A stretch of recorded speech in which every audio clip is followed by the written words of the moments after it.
ಓಂ ಶ್ರೀ ಗುರುಭ್ಯೋ ನಮಃ. ನಮಸ್ಕಾರ ಸ್ನೇಹಿತರೆ. ಆಲ್ರೌಂಡ್ ಕ್ಲಬ್ ಕನ್ನಡ ಚಾನಲ್ಗೆ ಸ್ವಾಗತ ಸುಸ್ವಾಗತ. ಇವತ್ತಿನ ವಿಡಿಯೋದಲ್ಲಿ ದೇವಸ್ಥಾನದಿಂದ ಬರುವಾಗ ಗಂಟೆ ಬಾರಿಸಲು ಹೋಗಲೇಬೇಡಿ. ಯಾಕಂದ್ರೆ ದೇವಸ್ಥಾನಕ್ಕೆ ಹೋದಾಗ ನಾವು ಗಂಟೆಯನ್ನು ಬಾರಿಸಿ ದೇವಸ್ಥಾನವನ್ನು ಪ್ರವೇಶಿಸುತ್ತೇವೆ. ಆದರೆ ಇನ್ನೂ ಕೆಲವರಿಗೆ ದೇವಸ್ಥಾನದಿಂದ ಹಿಂದಿರುಗಿ ಬರುವಾಗ ಕೂಡ ಗಂಟೆ ಬಾರಿಸುವ ಅಭ್ಯಾಸವಿರುತ್ತದೆ. ಇದು ತಪ್ಪೇ ಸರಿಯೇ? ದೇವಸ್ಥಾನದಿಂದ ಬರುವಾಗ ಏಕೆ ಗಂಟೆ ಬಾರಿಸಬಾರದು ಅಂತ ಈ ವಿಡಿಯೋದಲ್ಲಿ ನೋಡೋಣ ಬನ್ನಿ. ಹಿಂದೂ ಧರ್ಮಕ್ಕೆ ಸಂಬಂಧಿಸಿದ ಆಚರಣೆಗಳು ಮತ್ತು ದೇವರ ಪೂಜೆ ವಿಧಿವಿಧಾನಗಳ ಕುರಿತು ಅನೇಕ ನೀತಿ ನಿಯಮಗಳಿವೆ.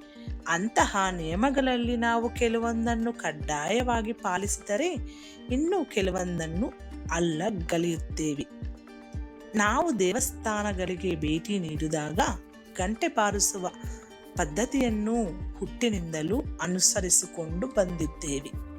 ಯಾವುದೇ ಹಿಂದೂ ದೇವಾಲಯಗಳಿಗೆ ಭೇಟಿ ನೀಡಿದರೂ ನಾವಲ್ಲಿ ಗಂಟೆಯನ್ನು ನೋಡಬಹುದು. ದೇವಾಲಯವನ್ನು ಪ್ರವೇಶಿಸಿದಾಗ ಗಂಟೆಯನ್ನು ಬಾರಿಸಬೇಕೆನ್ನುವುದು ಧರ್ಮ ಗ್ರಂಥಗಳಲ್ಲಿನ ನಿಯಮವಾಗಿದೆ.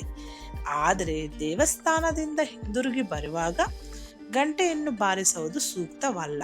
ದೇವಸ್ಥಾನದಿಂದ ಹಿಂದಿರುಗಿ ಬರುವಾಗ ನಾವು ಗಂಟೆಯನ್ನು ಬಾರಿಸಿದರೆ ಏನಾಗುತ್ತೆ ಅಂದ್ರೆ, ಒಂದು, ದೇವಸ್ಥಾನದಲ್ಲಿರುವ ಗಂಟೆಗಳ ಮಹತ್ವ ಏನು? ಮೊದಲನೆಯದು, ಧಾರ್ಮಿಕ ಸಿದ್ಧಾಂತಗಳು ಹೇಳುವ ಪ್ರಕಾರ ದೇವಾಲಯದಲ್ಲಿರುವ ಗಂಟೆಯ ಶಬ್ದಗಳು ಸೃಷ್ಟಿಯ ಆರಂಭವನ್ನು ಸೂಚಿಸುತ್ತದೆ ಎಂದು ಹೇಳುತ್ತದೆ. ಯಾಕಂದರೆ ಸೃಷ್ಟಿ ಉಗಮಗೊಂಡಾಗ ಮೊದಲು ಸೃಷ್ಟಿಯಿಂದ ಗಂಟೆಯ ಶಬ್ದ ಕೇಳಿ ಬಂದಿತು ಎನ್ನುವ ನಂಬಿಕೆ. ಇದರೊಂದಿಗೆ ನಾವು ಗಂಟೆಯನ್ನು ಬಾರಿಸಿದಾಗ ಅದರಿಂದ ಓಂ ಎನ್ನುವ ಶಬ್ದವನ್ನು ಕೇಳಿಸಿಕೊಳ್ಳಬಹುದಾಗಿದೆ. ಈ ಓಂಕಾರದ ಶಬ್ದವು ದೇವಾಲಯದಲ್ಲಿನ ವಿಗ್ರಹಗಳ ಪ್ರಜ್ಞೆಯನ್ನು ಜಾಗೃತಗೊಳಿಸುತ್ತದೆ ಮತ್ತು ಭಕ್ತಿಯ ಪ್ರಭಾವವನ್ನು ಹೆಚ್ಚಿಸುತ್ತದೆ ಎನ್ನುವ ನಂಬಿಕೆ ಇದೆ. ಎರಡನೆಯದು, ದೇವಸ್ಥಾನವನ್ನು ಪ್ರವೇಶಿಸುವಾಗ ಏಕೆ ಗಂಟೆ ಬಾರಿಸಬೇಕು?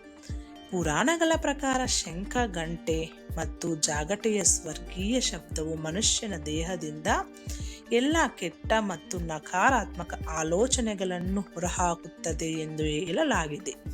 ನಾವು ದೇವಸ್ಥಾನಕ್ಕೆ ಭೇಟಿ ನೀಡುವ ಸಂದರ್ಭದಲ್ಲಿ ನಮ್ಮ ಮನಸ್ಸಲ್ಲಿನ ಕೆಟ್ಟ ಆಲೋಚನೆಗಳು ಸೇರಿದಂತೆ ಎಲ್ಲ ರೀತಿಯ ನಕಾರಾತ್ಮಕ ಆಲೋಚನೆಗಳನ್ನು ದೂರಾಗಿಸಿಕೊಳ್ಳಲು ದೇವಸ್ಥಾನವನ್ನು ಪ್ರವೇಶಿಸಿದ ತಕ್ಷಣ ಮೊದಲು ಗಂಟೆಯನ್ನು ಬಾರಿಸಬೇಕು. ಗಂಟೆಯು ಈ ನಾದವು ನಿಮ್ಮಲ್ಲಿರುವ ಎಲ್ಲ ನಕಾರಾತ್ಮಕ ಕಂಪನಗಳನ್ನು ನಾಶ ಮಾಡುತ್ತದೆ. ಮೂರನೆಯದು, ದೇವಸ್ಥಾನದಿಂದ ಹಿಂದಿರುವಾಗ ಈ ಕಾರಣಕ್ಕಾಗಿ ಗಂಟೆ ಬಾರಿಸಬಾರದು. ಗಂಟೆಯನ್ನು ಬಾರಿಸಿ ದೇವಸ್ಥಾನವನ್ನು ಪ್ರವೇಶಿಸಿ ದೇವರು ಮತ್ತು ದೇವತೆಗಳ ಪ್ರದರ್ಶನವನ್ನು ಪಡೆದುಕೊಂಡ ನಂತರ ನಮ್ಮ ಮನಸ್ಸಿನಲ್ಲಿ ಒಳ್ಳೆಯ ಆಲೋಚನೆಗಳು ಮತ್ತು ಶಕ್ತಿ ಸಂಚಾರವಾಗಲು ಪ್ರಾರಂಭಿಸುತ್ತದೆ. ದೇವಸ್ಥಾನದಲ್ಲಿ ನಾವು ದೇವರ ನಾಮವನ್ನು ಕೇಳಿಕೊಂಡು ಭಜನೆಗಳನ್ನು ಆನಂದಿಸಿ ಭಕ್ತಿ ಗೀತೆಗಳನ್ನು ಭಕ್ತಿಯಿಂದ ಮನಸ್ಸಿನಲ್ಲಿ ಇಟ್ಟುಕೊಂಡು ದೇವಸ್ಥಾನದಿಂದ ಹಿಂದಿರುಗುತ್ತೇವೆ. ಇಂತಹ ಸಮಯದಲ್ಲಿ ನಾವು ಮತ್ತೊಮ್ಮೆ ಗಂಟೆಯನ್ನು ಬಾರಿಸಿದರೆ ಅದು ನಮ್ಮಲ್ಲಿನ ಶಕ್ತಿಯನ್ನು ಗೊಂದಲಗೊಳಿಸುತ್ತದೆ ಅಥವಾ ನಾವು ಪಡೆದ ದೈವಿಕ ಕಂಪನವನ್ನು ನಾಶ ಮಾಡುತ್ತದೆ. ಈ ಕಾರಣಕ್ಕಾಗಿ ನಾವು ದೇವಾಲಯದಿಂದ ಪಡೆದ ಧನಾತ್ಮಕ ಶಕ್ತಿಯನ್ನು ನಮ್ಮಲ್ಲಿಯೇ ಉಳಿಸಿಕೊಳ್ಳುವುದಕ್ಕಾಗಿ ಗಂಟೆಯನ್ನು ಬಾರಿಸಬಾರದು ಎಂಬುದನ್ನು ಗಮನದಲ್ಲಿ ಇಟ್ಟುಕೊಳ್ಳಿ.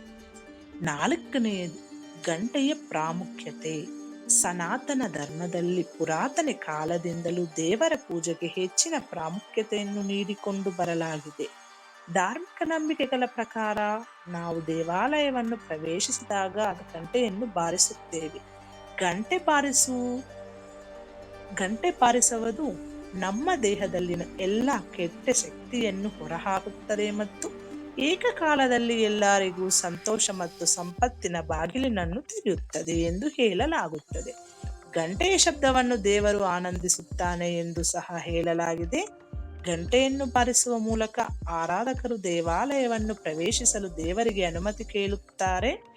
ದೇವರುಗಳು ಮತ್ತು ದೇವತೆಗಳ ಗಮನವನ್ನು ತಮ್ಮತ್ತ ಸೆಳೆಯುತ್ತಾರೆ ಮತ್ತು ನಂತರ ಅವರಿಗೆ ಆರಾಧನೆಯನ್ನು ಅರ್ಪಿಸುತ್ತಾರೆ. ನೀವು ದೇವಸ್ಥಾನಕ್ಕೆ ಭೇಟಿ ನೀಡುವ ಸಮಯದಲ್ಲಿ ಕೇವಲ ದೇವಸ್ಥಾನವನ್ನು ಪ್ರವೇಶಿಸುವಾಗ ಮಾತ್ರ ಗಂಟೆಯನ್ನು ಬಾರಿಸಿ ಪ್ರವೇಶಿಸಬೇಕು ಹಾಗೂ ದೇವಸ್ಥಾನದಿಂದ ಹಿಂದಿರುಗಿ ಬರುವಾಗ ಗಂಟೆಯನ್ನು ಬಾರಿಸಬಾರದು. ಇದು ಸ್ನೇಹಿತರೆ ಇವತ್ತಿನ ವಿಡಿಯೋ. ಈ ವಿಡಿಯೋದಲ್ಲಿ ಇರುವ ಎಲ್ಲ ಅಂಶಗಳು ನಿಮ್ಮ ಸ್ವಂತ ವಿವೇಚನೆ ಫಲಿಸಿ ನಿರ್ಧಾರಗಳನ್ನು ತೆಗೆದುಕೊಳ್ಳಿ. ಮುಂದಿನ ವಿಡಿಯೋದಲ್ಲಿ ಸಿಗೋಣ. ಅಲ್ಲಿವರೆಗೂ